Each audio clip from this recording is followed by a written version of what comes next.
بسم اللہ الرحمن الرحیم۔ اللہ تبارک و تعالیٰ کے پاکیزہ نام سے ابتدا کرتے ہیں جو بہت مہربان اور نہایت رحم والا ہے۔ الحمدللہ بخاری شریف کا درس چل رہا ہے اور تقریباً 38 حدیثوں کی شرح بیان ہو چکی ہے، ان پر درس مکمل ہو چکا ہے۔ آج انشاءاللہ 39ویں حدیث پہ کلام ہوگا اور اس میں تحویل قبلہ کے بارے میں بیان کیا گیا ہے۔ امام بخاری رحمۃ اللہ علیہ نے اس کا باب قائم کیا ہے کہ الصلاۃ من الایمان، نماز ایمان سے ہے، اور اس پہ ایک آیت بھی لے کر آئے ہیں کہ فرماتے ہیں وقول اللہ تعالی، اللہ تبارک و تعالیٰ کا یہ فرمان ہے، اس فرمان کا باب کہ وما کان اللہ لیضیع ایمانکم،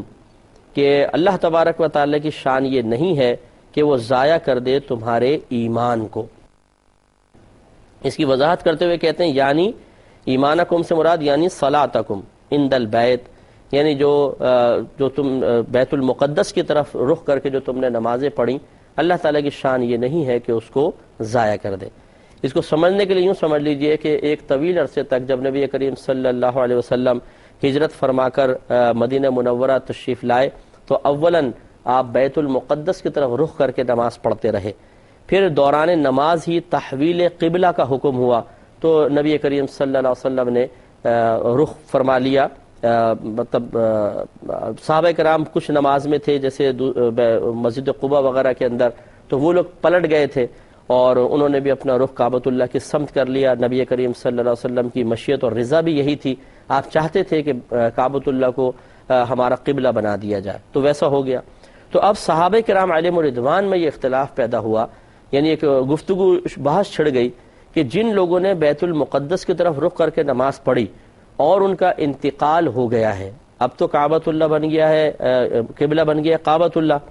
تو اب ان کی نمازوں کا کیا ہوگا؟ کیا وہ اللہ کی بارگاہ میں مقبول ہوں گی یا ان کو ضائع کر دیا جائے گا؟ اس کا جواب گویا کہ اللہ تبارک و تعالی نے اس آیت کریمہ میں دیا کہ وما کان اللہ لیضیع ایمانکم، اللہ تعالیٰ کی یہ شان نہیں کہ تمہارے ایمان کو ضائع کر دے۔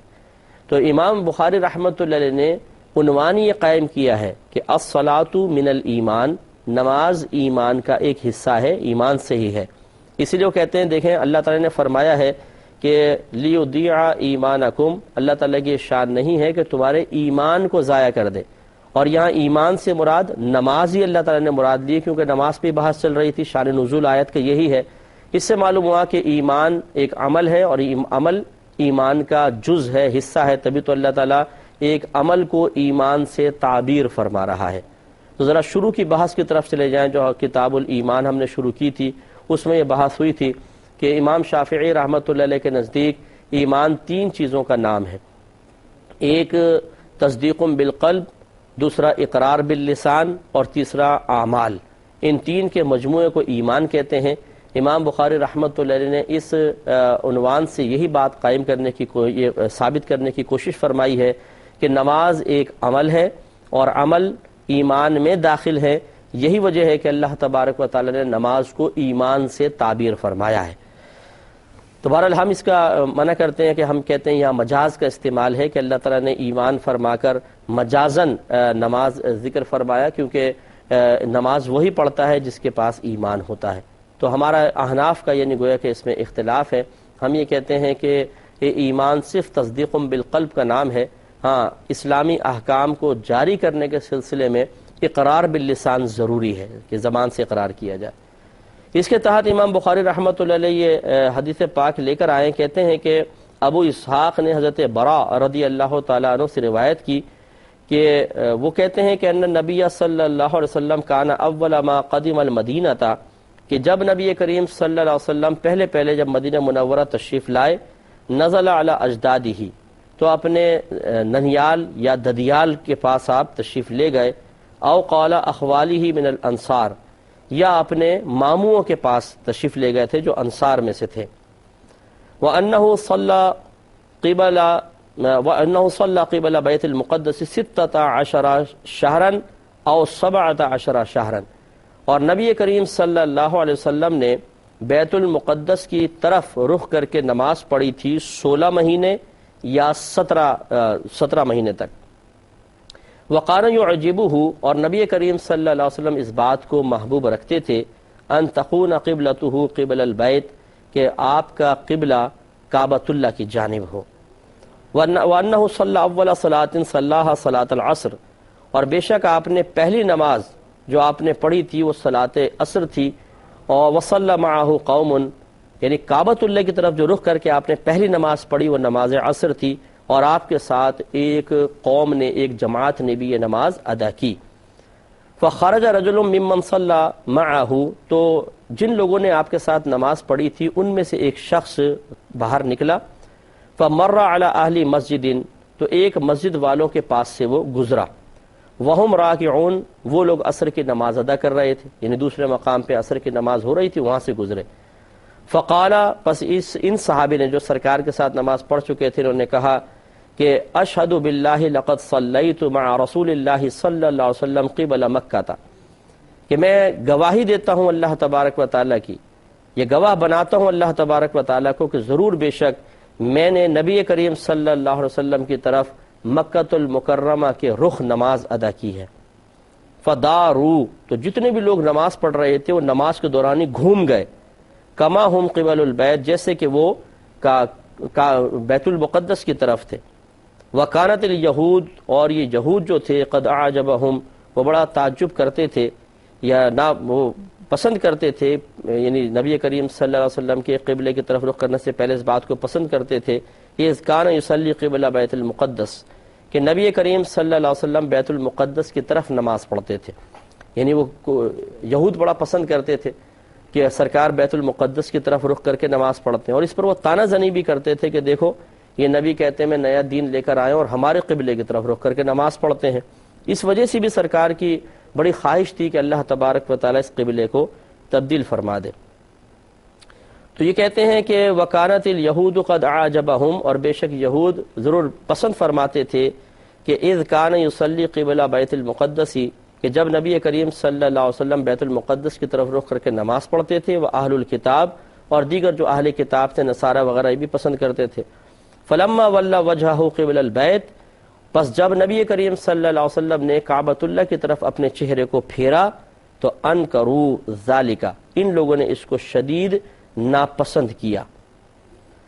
اب یہ جو عنوان قائم کیا اس کے مطابق یہ بیان کرتے ہیں راوی کہ حضرت برا رضی اللہ تعالیٰ عنہ اس حدیث کے بارے میں کہتے ہیں کہ انہ مات علی القبلۃ قبل ان تحول رجال وقتلوا فلم ندری ما نقول فیہم، یہ کہتے ہیں کہ ہماری آپس میں گفتگو ہوتی تھی کہ جو لوگ تحویل قبلہ سے پہلے فوت ہو گئے یا کسی جنگ میں مارے گئے تو ہم نہیں جانتے کہ ان کے بارے میں کیا کہیں، کہ وہ ان کی اللہ تعالیٰ نے ان کی نمازوں کو قبول کیا ہے یا نہ کیا ہے۔ فانزل اللہ تعالی، تو اس پر اللہ تبارک و تعالیٰ نے پھر آیت کریمہ نازل فرمائی کہ وما کان اللہ لیضیع ایمانکم، اور اللہ تعالیٰ کی شان نہیں کہ تمہارے ایمان کو ضائع فرما دے۔ تو خلاصہ کرام یہ ہے، تو لفظی ترجمہ تھا، وضاحت یوں ہے کہ نبی کریم صلی اللہ علیہ وسلم اللہ تعالیٰ کے حکم سے جب ہجرت فرما کر مدینہ منورہ تشریف لائے تو اولاً اپنے ننیال یا ددیال کے پاس اترے تھے، یعنی جو آپ کے وہاں پر والدہ کیونکہ آپ کی وہیں کی تھیں، ان گھروں کے پاس آپ تشریف لے گئے۔ پھر آپ نے تقریباً 16 مہینے یا 17 مہینے تک بیت المقدس کی طرف رخ کر کے نماز پڑھی، کیونکہ اس وقت تک کعبۃ اللہ کو قبلہ بنانے کا حکم نازل نہیں ہوا تھا۔ پھر صحابہ کہتے ہیں کہ پہلی نماز جو نبی کریم صلی اللہ علیہ وسلم نے کعبۃ اللہ کے رخ کر کے پڑھی وہ نماز عصر تھی۔ پھر ان میں سے جو ایک شخص تھا جو سرکار کے ساتھ نماز پڑھ چکا تھا، وہ جب نکلا تو دوسری مسجد میں کچھ لوگ نماز پڑھ رہے تھے۔ سرکار نے کیونکہ مختلف مساجد میں امام حضرات کو مقرر کیا تھا جو وہاں کے لوگوں کو نماز پڑھاتے تھے، تو وہ لوگ رکوع میں تھے۔ ان صحابی نے اللہ تبارک و تعالیٰ کی گواہی کے ساتھ یہ کلام کیا، گو کہ حلفیہ بیان دیا کہ ابھی میں نے سرکار کے ساتھ نماز پڑھ کر آیا ہوں اور انہوں نے قبلے کی طرف رخ کر کے نماز پڑھی ہے، تو وہ سب کے سب نماز میں گھوم گئے۔ اس سے یہ معلوم ہوا کہ اگر کوئی عادل شخص گواہی دے، عادل کہتے ہیں اس شخص کو جو نیک ہے، پرہیزگار ہے، متقی ہے، باشرع ہے، عادتاً جھوٹ اس سے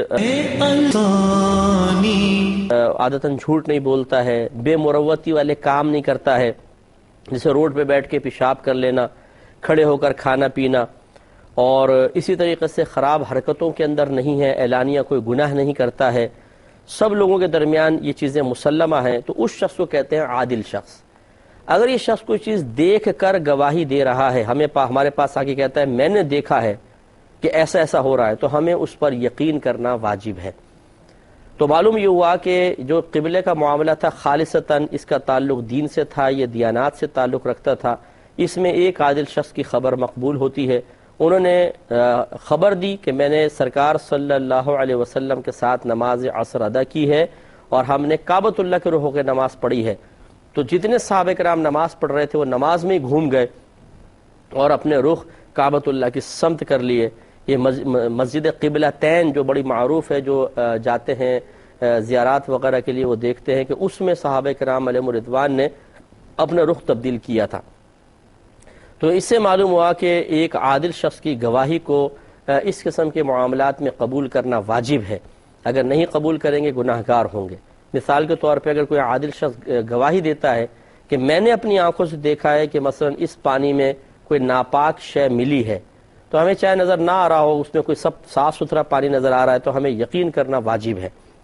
اسی طرح اگر ایک عادل شخص کسی مقام پر ہے، ہم قبلہ کی تلاش کر رہے ہیں، وہ بتا دیتا ہے کہ قبلہ اس طرف ہے، تو ہمیں اس کی بات کو ماننا واجب ہے۔ اسی طرح اگر کوئی بولتا ہے کہ یہ جو پروڈکٹ آپ کھانا چاہ رہے ہیں، جو چیز کھانا چاہ رہے ہیں، اس میں میں نے دیکھا ہے اپنی آنکھوں سے کہ ایک شخص حرام چیز ملا رہا، تو اس سے تیار کی گئی ہے، تو ہمیں یقین کرنا واجب ہوتا ہے۔ اور یہ بھی معلوم ہوا کہ دوران نماز اصلاح نماز کی غرض سے اگر کوئی عمل کیا جائے تو اس سے نماز فاسد نہیں ہوتی، چاہے وہ کتنا ہی کثیر کیوں نہ ہو۔ تو یہ اصلاح نماز کے لیے صحابہ کرام علیہم الرضوان گھومے تھے، تو ان کی کوئی گرفت نہ ہوئی، کوئی نماز وغیرہ فاسد نہیں ہوئی۔ چنانچہ اس سے بات معلوم ہوئی کہ اللہ تبارک و تعالیٰ کی رحمت بہت بڑی ہے۔ اللہ تعالیٰ کسی بھی بندے کے بغیر کسی وجہ کے اعمال کو ضائع نہیں کیا کرتا۔ اس لیے جو لوگ منسوخات پر عمل کرتے رہے اپنے دور میں، اور پھر کوئی ناسخ آ گیا لیکن ان لوگوں کو اس ناسخ پر عمل کی سعادت حاصل نہ ہو سکی کہ قضاء الہی درمیان میں آ گئی، وہ پہلے فوت ہو گئے یا شہید وغیرہ ہو گئے، تو ایسا نہیں ہے کہ ان کے سابقہ ان اعمال کو، کیونکہ وہ منسوخ عمل پر عمل کرتے رہے تھے، سابقہ اعمال کو ضائع کر دیا جائے، ایسا نہیں ہے، بلکہ منسوخ پر عمل کرنے جس وقت وہ عمل کر رہے تھے اس وقت وہ منسوخ نہیں تھا، تو مکمل طور پہ ان کو ثواب ملے گا، اور ناسخ کے نازل ہونے کے باوجود ان کے ثواب میں کوئی کمی نہیں ہوگی۔ 40ویں حدیث پر آتے ہیں۔ یہ حدیث کریمہ حضرت ابو ہریرہ رضی اللہ تعالی عنہ نے روایت کی ہے۔ یہ کہتے ہیں کہ قال رسول اللہ صلی اللہ علیہ وسلم، نبی کریم صلی اللہ علیہ وسلم نے ارشاد فرمایا کہ اذا احسن احدکم اسلامہ، کہ جب تم میں سے کوئی شخص اپنے اسلام کو اچھا کر لے، فَكُلُّ حَسَنَةٍ يَعْمَلُهَا، پھر ہر وہ نیکی جس کو وہ کرے گا، تُكْتَبُ لَهُ بِعَشَرِ أَمْثَالِهَا إِلَى 700 ضِعْفٍ، تو اللہ تبارک و تعالیٰ اس کے لیے اس نیکی کی مثل 10 سے لے کر 700 گنا تک لکھے گا، 10 سے لے کر 700۔ وَكُلُّ سَيِّئَةٍ يَعْمَلُهَا، اور ہر وہ گناہ یا ہر وہ برائی جس کو وہ کرے گا، تو تُكْتَبُ لَهُ بِمِثْلِهَا، اس کے لیے اسی کی مثل ایک گنا لکھا جائے گا۔ یہ گویا کہ اللہ تبارک و تعالیٰ کی رحمت کا بیان ہے کہ اسلام جب کوئی شخص لے آتا ہے اور اپنے اسلام کو اچھا کر لے، اچھا کرنے کا مطلب یہ ہے کہ وہ علم دین سیکھے۔ اللہ تبارک و تعالیٰ نے جس طریقے سے اسلام کو اختیار کرنے کا حکم دیا اس طریقے سے اسلام کو اختیار کرے، اور پھر وہ علم حاصل کرنے کے بعد اور شرعی تقاضے کے مطابق نیک اعمال اختیار کرے گا، تو پھر یقینی سی بات ہے اس کے نیک اعمال کی بڑی قدر ہوگی۔ کیونکہ علم کے بغیر اگر کوئی شخص نیک عمل کرتا ہے تو بسا اوقات یا تو وہ عمل کو ضائع کر بیٹھتا ہے، یا کم از کم اتنا ضرور ہوتا ہے کہ وہ اس عمل سے کما حقہ ویسا فائدہ حاصل نہیں کر پاتا جیسا فائدہ حاصل کرنا چاہیے تھا، یعنی نامکمل عبادت ادا کرتا ہے اپنی کم علمی کی بنا پر، اس وجہ سے ثواب میں کمی ہو جاتی ہے۔ تو گویا کہ جو علم حاصل کر کے اور شرعی تقاضے کے مطابق عمل کرے، تو اس کا مطلب یہ ہوا کہ اس نے اپنے اسلام کو اچھا کر لیا۔ اسی کو سرکار اچھا کرنے سے تعبیر فرما رہے ہیں۔ تو جس نے اپنے اسلام کو اچھا کر لیا، احسن کر لیا، یعنی اس نے علم سیکھ کر اس کے تقاضے کے مطابق عمل کرتے ہوئے نیک عمل کیا، تو اب اللہ تبارک و تعالیٰ اسے کم از کم 10 گنا تو ثواب عطا فرمائے گا، لیکن یہ بڑھ کر 700 گنا تک بھی جا سکتا ہے۔ علماء کرام نے ارشاد فرمایا اس کی وجہ یہ ہے کہ بعض اوقات ایک عمل کے اندر اخلاص کی کمی زیادتی کی بنا پر ثواب میں کمی زیادتی ہو جاتی ہے۔ اگر مطلب اخلاص تھوڑا کم ہے تو کم از کم 10 تو مل ہی جائیں گے، لیکن جتنا انسان اخلاص کے ساتھ کرے گا، اللہ تعالیٰ کی رضا کی خاطر کرے گا، اور پھر اگر اس عمل میں مشقت بھی شامل ہو جائے، اگر طبیعت کی مخالفت بھی شامل ہو جائے، اس سے لڑ کر وہ عمل کر رہا ہے، اتنے اس کا ثواب بڑھتا چلا جائے گا۔ مثال کے طور پہ اللہ تعالیٰ کی فقط رضا کے لیے انسان نے عمل اختیار کیا، اور جس وقت اب وہ عمل کر رہا ہے اس کی طبیعت پہ بڑا گراں گزر رہا ہے۔ جیسے مثال کے طور پہ دو شخص ہے، ایک کو سردی بالکل نہیں لگتی، دوسرا بڑا پتلا دبلا کمزور بیمار ہے، اسے سردی بہت زیادہ لگتی ہے، وضو یہ بھی کر رہا ہے، وضو یہ بھی کر رہا ہے، اور ٹھنڈا پانی ہے۔ اب یقینی سی بات ہے جس کو سردی نہیں لگتی ہے، ذرا موٹا ہے اور ذرا طاقتور قسم کا ہے، اس کے لیے وضو کرنا بہت آسان ہے، لیکن اس کمزور کے لیے اسی وقت میں اسی پانی سے وضو کرنا انتہائی مشقت کا باعث ہے۔ یہ بیچارہ ہاتھ ڈالتے ہوئے پہلے 10 دفعہ سوچتا ہے، پھر ہاتھ ڈال دیتا ہے تو کانپتا ہے، اس کو سردی چڑھتی ہے، دوران وضو سردی، دوران وضو کے بعد پھر کافی دیر تک اس شدت اور تکلیف کو محسوس کرتا رہتا ہے۔ تو اگر یہ دونوں اخلاص سے بھی وضو کر رہے ہوں تو اس شخص کو زیادہ ثواب اس لیے ملے گا کہ اس نے مشقت زیادہ برداشت کی ہے۔ یہی وجہ ہے، آپ نے حدیث کریمہ سنی ہوگی کہ نبی کریم صلی اللہ علیہ وسلم نے ارشاد فرمایا، جو قرآن پڑھے اور بڑے احسن انداز سے اور روانی کے ساتھ پڑھے تو اللہ تبارک و تعالیٰ اسے ایک اجر عطا فرماتا ہے، اور جو قرآن پڑھے لیکن اس سے روانی کے ساتھ نہ پڑھا جائے بلکہ اٹک اٹک کے پڑھے تو اس کے لیے دوہرا اجر ہے۔ وجہ اس کی یہی بیان کی گئی ہے کہ جو اٹک اٹک کے پڑھتا ہے، رک رک کے پڑھتا ہے، اس کی زبان تیزی کے ساتھ نہیں چلتی ہے، اسے مشقت زیادہ محسوس ہو رہی ہے، تو یقینی سی بات ہے پھر اللہ تعالیٰ کی طرف سے انعام بھی اس کو زیادہ ملے گا، ایک پڑھنے کا ثواب، دوسرے اس مشقت کو برداشت کرنے کا ثواب۔ تو اس سے یہ ضرور یاد رکھیے کہ جو عمل ہم پر گراں گزرتا ہے، مشکل ہوتا ہے، مشقت والا ہوتا ہے اور اخلاص بھی ہو، اس کا ثواب اتنا ہی زیادہ ہوتا چلا جاتا ہے۔ لیکن اللہ تعالیٰ کی رحمت کے قربان جائیں کہ اگر خدا نخواستہ گناہ ہو جائے تو اللہ تعالیٰ ایسا نہیں ہے کہ 700 گناہ تک لکھے، بلکہ فقط 1 گناہ لکھا جاتا ہے۔ اللہ تعالیٰ کی رحمت بہت بڑی ہے، ہمیں چاہیے کہ گناہ نہ کریں، نیک اعمال کثرت کے ساتھ کریں۔ اللہ تعالیٰ عمل کی توفیق عطا فرمائے، آمین۔ وآخر دعوانا ان الحمدللہ رب العالمین۔ اے اللہ دین تیرا ہم پہ احسان تکمیل